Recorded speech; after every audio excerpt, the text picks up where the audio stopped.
Hi అండి, అస్సలాము అలైకుం. ఎలా ఉన్నారు? అందరూ బాగున్నారా? తిన్నారా అండి? ఇది వంకాయ అండి. మన ఇండియాలో వంకాయలు ఉండదు కదా, అలాగ వంకాయ అండి. పెద్ద వంకాయ వస్తాయి, అయినా దీంట్లో గింజలు ఉండవండి. ఇవి అంటే ఉంటాయి కొన్నిటివి, దీనికి ఎక్కువగా గింజలు ఉండవు.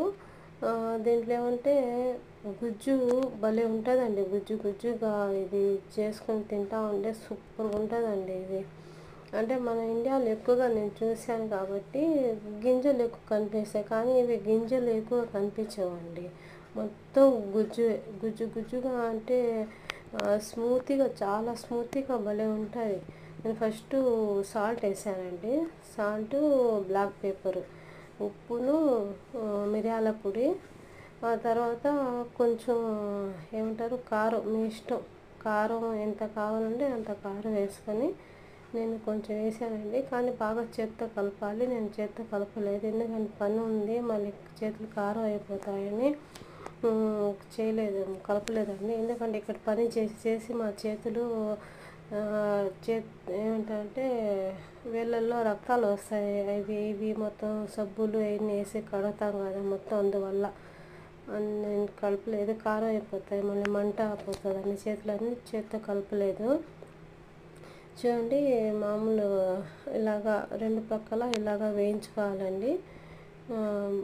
మూత పెట్టేయాలి. కొంచెం క్రిస్పీగా మీ ఇష్టం, ఎలా కావాలంటే అలాగా వేయించుకోవచ్చు. కానీ దీని కారం ఏంటి, బాగా ఇల్లంతా వచ్చేస్తుంది కారం. అలా లేకుండా కొంచెం చూసుకోండి మీరు. చూడండి, ఇలా వేయించేసాను. వేపిన తర్వాత అన్నంలో కలుపుకొని తింటూ ఉంటాయండి. సూపర్గా ఉంటుందండి.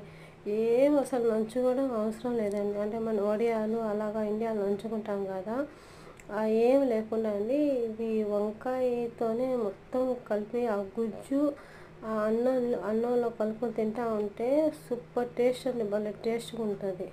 చూడండి ఎలా ఉందో.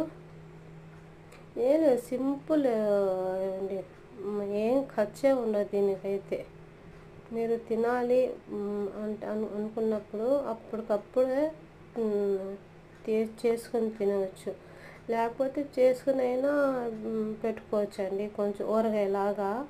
అయితే ఉప్పు అయినా వేసుకోవాలి. అన్నం ఉప్పు లేకుండా దీంట్లో ఉప్పు వేసి పెట్టుకుంటే కొంచెం స్టోర్గా ఉంటుంది. వాటర్ వస్తుందండి దీంట్లో, ఎక్కువగా వాటర్ వస్తుంది, ఎక్కువ రోజులు ఉండదు. అది వాటర్ ఎక్కువ వస్తుంది. చూడండి ఎలా